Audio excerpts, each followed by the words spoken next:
ठाणे महानगरपालिका क्षेत्रातील ओळा-माजिवडा विधानसभा मतदारसंघातील मौजे वाघबीळ इथे ठाणे महानगरपालिकेच्या सुविधा भूखंडावर अत्याधुनिक शूटिंग रेंजसह बहुउद्देशीय सेवा भवन उभारण्याचा मार्ग मोकळा झाला असून या महत्त्वाकांक्षी प्रकल्पासाठी उपमुख्यमंत्री एकनाथ शिंदे यांच्या अखत्यारीतील नगरविकास विभागानं 26 कोटींच्या निधीला तत्वतः मंजुरी दिली, अशी माहिती परिवहन मंत्री प्रताप सरनाईक यांनी दिली।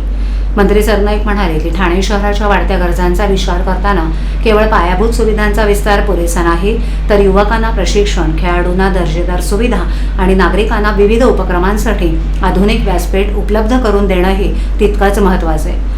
हिरानंदन इस्टेट जवळील मौजे वाघबीळ येथे उभारण्यात येणारं हे सुविधा भवन त्या दिशेने एक महत्त्वपूर्ण पाऊल ठरेल।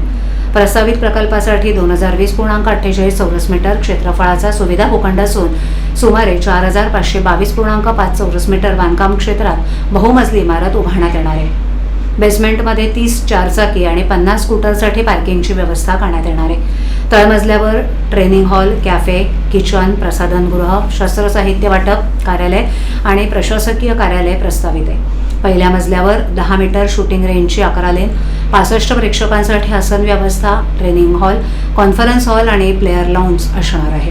दुसऱ्या मजल्यावर 25 मीटर शूटिंग रेंजच्या 10 लेन, 55 प्रेक्षकांसाठी आसन व्यवस्था, नियंत्रण कक्ष, स्टोर रूम आणि प्रसाधनगृह, तर तिसऱ्या मजल्यावर 50 मीटर शूटिंग रेंजच्या 8 लेन, 40 प्रेक्षकांसाठी आसन व्यवस्था, नियंत्रण कक्ष आणि आवश्यक सुविधा उपलब्ध करून देण्यात येणार आहेत। ठाण्यातील नेमबाजीपटूंना दर्जेदार सराव आणि प्रशिक्षणासाठी आधुनिक सुविधा उपलब्ध व्हाव्यात, नवोदित खेळाडूंना प्रोत्साहन मिळावं आणि राष्ट्रीय आंतरराष्ट्रीय स्तरावरील खेळाडू घडवण्यासाठी सक्षम पायाभूत व्यवस्था निर्माण व्हावी, हा या प्रकल्पामागील उद्देश आहे।